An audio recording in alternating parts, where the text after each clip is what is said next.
Look at this guy. I bet you that's GHI in there.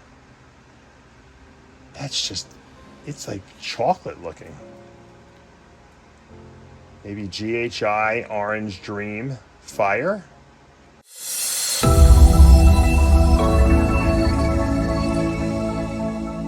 What's up, snake fans? Dave Palumbo here for Muscle Serpents Daily, and today we're going into that snake room and we're going to take a look at some more cool stuff in my collection. I actually have two clutches that are hatching in the incubator, but I don't think they're ready for me to show you guys yet. Not enough came out of the egg yet, so we'll probably wait another day or so before I show you those two clutches. One was an experiment. I have a feeling that I didn't get enough eggs to really prove out my experiment, but we'll go over that in a couple days. I am going to show you like one clutch that I produced, and it hatched like over a month ago. And I was really kind of disappointed. Matter of fact, I didn't even remember doing the pairing. Now I remember, obviously, because now that I see the babies after they shed a few times, I can kind of remember. But to tell you the truth, I now know what my original instincts were. It was a GHI Mojave Pastel Clown that I bred to a Orange Dream Yellow Belly Fire, and I completely forgot that I did this breeding.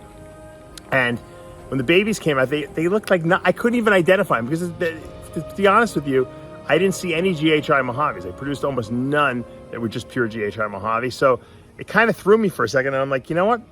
Is this the right father? But I remember obviously putting the male with the female. And as these snakes have been shedding and eating and growing, and Orange Dream improves as it gets older, all of a sudden I remembered, I'm like, holy mackerel, and these snakes look insane. So we're gonna take a look at that clutch. We're also gonna look at some females that are on the verge of possibly laying. They're uncomfortable. We're gonna look at some boa stuff as well. We look at some of my Onyx stuff that's 2 years old now, but they still look like they're little baby snakes because the Onyxes are super dwarf boas. We got a lot to look at. Let's go into that snake room and check it out. All right, the fish are eating. They're bloodworms. Look at that. There's the loach I never see. This guy's a freak. He's a fat little bastard. The clown loach loves him, but that guy he is the coolest loach I got. Angels are going crazy for the bloodworms. I love it. These fish grow so well on bloodworms. I don't even feed them flakes anymore, to be honest with you. I give them bloodworms every day. They do well. Look at that blue face. San Mara, Discus, he's doing awesome. And the good thing about the loaches is they'll eat anything that falls to the bottom. So even if there's a little leftover food, they get it. And the angels are growing really well. I have a feeling these things are gonna be breeding pretty soon. They got so big so fast, and they just look super healthy. You know, I've been doing so, and just got to do more water changes. Usually for some reason the plants kind of had a little bit of a die off, the live plants, and when they do, sometimes you got to do more water changes. Whenever I run a chiller on this tank because it's so hot here in my garage in the summer in Florida. Sometimes when I run the chiller, the plants don't do so well, which is weird. But when I don't run the chiller, they grow like weeds. But that discus is chowing down. Here's a pretty cool ball python. I don't think I've shown you guys, or maybe not in a while. This is a Mandarin. Yes, if you guys recognize Mandarin, like burnt orangish color. But what makes this Mandarin special is that it is also het monarch, which is that gorgeous purplish T-positive albino. So obviously with this little boy, we're looking to make some monarch Mandarins, right? So I don't know if he's going to be ready to breed this year. He's close. We got to keep really feeding him hard. Hopefully get him up to size, and maybe we could actually produce some Mandarin monarchs. I wonder what they would even look like. You know, we have some girls too who are growing up too that are Mandarin het monarch. So ultimately, they're not going to be old enough obviously this year, but ultimately we'd like to try to breed Mandarin het monarch to Mandarin het monarch and try to produce a super Mandarin monarch, which would be astronomical odds, but once again, you got to dare to dream, right? So let's leave this little boy alone. It's a pretty cool snake. I don't think I've shown you guys this since probably he was born.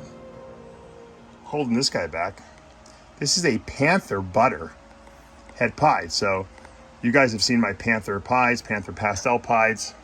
This is panther with butter, which makes a really interesting looking striped animal.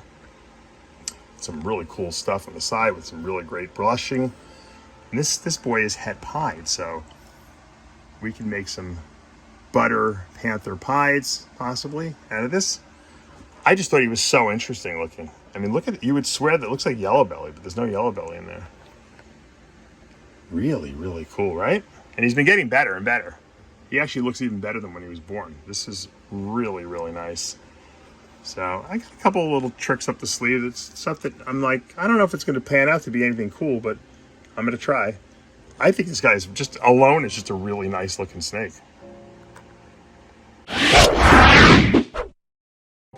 Look at this snake. I haven't even ID'd these yet. This was from a GHI Mojave Pastel Clown bred to an Orange Dream Fire yellow belly. Wow, this came out really nice. So this is, I don't even know what it is. Obviously it's got Orange Dream in it for sure. I think it's Orange Dream Fire Mojave maybe? It definitely has yellow belly in it too. And these are all het clowns. This is really kind of cool. Look at that. Is there GHI in there maybe? What do you guys think? GHI Mojave Pastel Clown to OD, that's Orange Dream Fire yellow belly. I definitely see a lot of yellow belly. I see a lot of orange in here, so this is definitely Orange Dream. I don't see any pastel in here. I think this might be GHI too. I don't know. It's got a lot of like weirdness in it, like a lot of darkness in it, and a lot of contrast. This is a really nice looking snake. It's gotten way better than when it hatched too, which is something that Orange Dream does. So this has probably got Orange Dream in it. Let's take a look at some of its litter mates. Look at this. This is crazy too. What the heck is this? I would say maybe Orange Dream Pastel Fire? Probably, right? Orange Dream Pastel Fire het clown. That's really clean too. Wow. It's very yellow, so I'd say Pastel Fire, definitely. And I would think this Orange Dream, because that really cleaned it up. Nice looking thing in this het clown. These are some, came out pretty good this litter. Look at this guy. I bet you that's GHI in there. That's just, it's like chocolate looking. Maybe GHI Orange Dream Fire. There's no pastel in there. Possibly yellow belly. There's definitely some blushing down there. This is really nice. Also het clown. Wow, this is, I gotta take some pictures of this thing. This is really, really, really cool. I love the colors on this. I thought this litter wasn't even, this clutch wasn't even really that good when it first hatched. And now I'm looking at it and I'm like, this came out really good.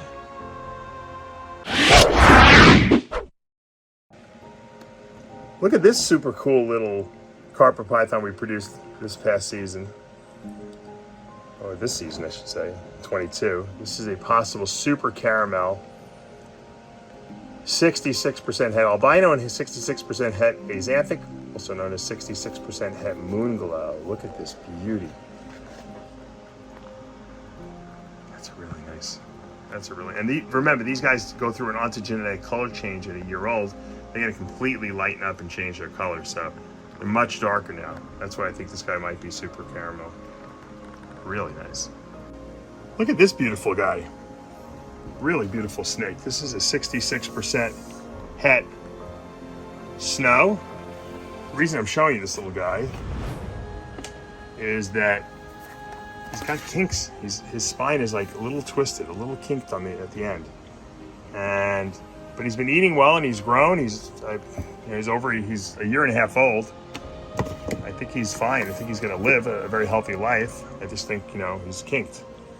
And I'm willing to actually give this away as a pet if someone wants it.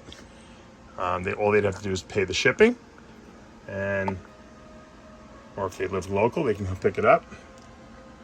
Beautiful carpet python, but like I said, it's got some very minor kinks, but it's got several of them throughout its spine. And it's, like I said, it's not affecting its digestion or anything like that.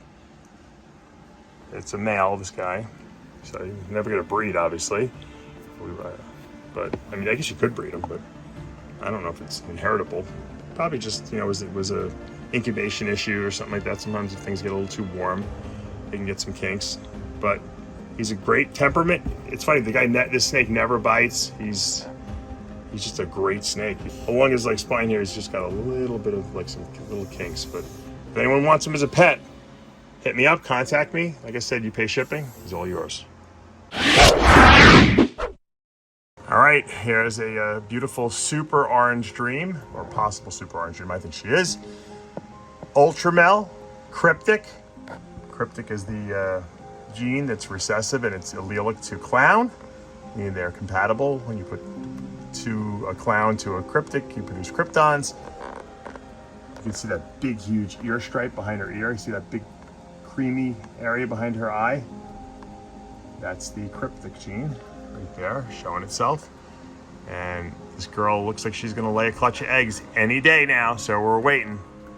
And hopefully we're gonna get some cool stuff from her. I produced her a couple years ago and been growing her up and hoping to really see some very, very cool stuff in the future. We talk about being twisted into a pretzel. This is, this girl might be actually in the process of laying some eggs right here, because she is in a very uncomfortable position. I can tell. You can tell she's just, you see that, this little area that's swelling? You can tell she just is not comfortable right now, and she's trying to just like say, eggs, come out of me already. I can't take this anymore. I bet in the morning we find some eggs. This little dinker female, not such a little dinker, this dinker female got a late start. I put a male in with her late. She's still hugging the water ball, which could be, she probably hasn't even ovulated yet, but we don't know why they do that. Some people think it's because they're trying to cool themselves. I think it's actually because by hugging this water ball, it's enabling their body to contract and move those follicles into the oviduct better. I don't necessarily know if it's a cold thing as much as they like the roundness of the bowl. That's just my theory. I could be completely wrong. It is interesting. If anyone wanted to see what hugging the water ball means, that's it. Little update on some of my Onyx stuff. This is from 2020. This is a super Onyx that I produced. It's possible het blood and possible het Honduran T positive. This girl has been growing, and I told you, these Onyx boas, you know, they're super dwarfs. They're really small. They don't eat a lot when they're babies. She's finally starting to eat. I think we got her to eat a small rat the other day. And she's putting some nice size on. You can see how dark she is. Beautiful, purebred Honduran super Onyx. And she's gonna be a good future breeder at some point. And here is one of her litter mates. This is a Honduran T positive Sunglow boa. This is a male. It's a boy. So this is a hypo Honduran T positive, which you know is a very reddish looking T positive. And this is a single copy Onyx, and it's also possible to have blood. So these two will probably eventually be boyfriend, girlfriend at some point. But they're still teeny tiny. Look at my hand. That's 2-year-old snake. Teeny tiny. But he's a really picky eater still too. I don't care if the male's a picky eater, because the males don't have to be big, but we want to get our females up to size a little bit more. She needs definitely to be bigger, so future breeding pair. All right, final snake of the day. This is my super Mandarin belly Leopard female. She is so gorgeous, this girl. And she is big, and I think she is with babies. I hope she is. I think we have a while before she's gonna have her litter. She's still eating, but she's very big. I had a male with her for quite a long time. I might put him back in actually, just to make sure. But she got a late start. I started her a little later in the season, so I suspect she's not gonna go probably. If she's gonna go, it's gonna be later, probably another month or two. But she's beautiful. That Mandarin, super Mandarin belly is so nice. Combined with Leopard, it's a great combination. I bred her to a motley, actually to Sun Clips I bred it to, which is a motley Leopard albino. So hopefully we can produce some really cool stuff. Everything's going to be leopard. Everything will be het albino. Well, everything will be Mandarin belly, and you know, half of that stuff will be motley. So she gets some really cool babies. She's got some really nice reds in her. That Mandarin belly and Superman, well, this is Super Mandarin belly, actually works really well with leopard. Remember, there's no hypogene in here, and she's still really light looking, so worked well. All right, guys, that's going to do it for today here at Palumbo's Pythons and Boas, and I hope you enjoyed today's video. Show some cool stuff. Once again, you know, never discount stuff that you've produced just because it doesn't look great right out of the egg. Sometimes stuff has to develop and eat and shed and change a little bit. I mean, that GHI Mojave Pastel Clown clutch that I bred to that Fire Orange Dream Yellow Belly is spectacular. There's some great potential there for the future. Everything's het clown. There's some wacky looking snakes there. Just breathtaking. And so, yeah, you know, sometimes you have to just be patient. Patience. You know, when it first hatched, I was ready to like just wholesale off those animals. That's how stupid I am. And of course I said, I'm not going to do that. You know, let me see what happens. And because I know better. I know better than never make rash decisions when it comes to snakes. All right, I wanted to also just give a shout out to Stunning Snakes. They produced an insane looking corn snake that is, I guess it's like a diffused, or they're calling it a hypo-diffused pied. It looks like a red pied and corn snake. These things are wacky looking. They're crazy looking. Who wouldn't want to have these snakes? I don't know. They're just some of the most beautiful snakes I've seen. So congratulations to them. These things are just off the charts. Some of these corn snakes are just, the colors on them are just completely wacky. I know we were all python and boa guys, and you know we want the big snakes and the big thick muscular snakes, but some of these corn snakes are just off the charts. And you know, I gotta give props where props are due. These are really nice. This pied stuff that they're producing in the corns are just next level for sure. So congratulations on that. And once again, if you enjoyed this video, make sure you hit that subscribe button, turn on your notifications, hit that like button, and guess what? We'll be back tomorrow morning, and hopefully we'll be looking at some hatched eggs.